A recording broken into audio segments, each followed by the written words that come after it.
Sila pala ang mga lalaking dumaan at nalink kay Kim Chu.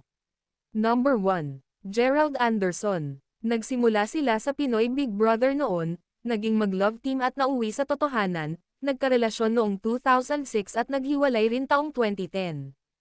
Number 2. Ruby Domingo. Aminado naman si Ruby na ultimate crush niya si Kim Chu.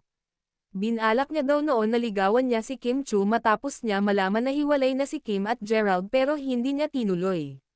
Number 3. Enchong D. Umamin ito noon na humahanga siya sa actress na si Kim Chu. Muntikan niya daw itong ligawan pero nanatili naman itong magkaibigan ang dalawa. Number 4. Sian Lim. Taong 2023, kinumpirma ni Kim Chu na hiwalay na sila ng aktor na si Sian Lim. Usap-usapan ng mga netizens na wala raw itong balak na i-level up ang kanilang relasyon at ginamit lang umano ito para sumikat ang aktor.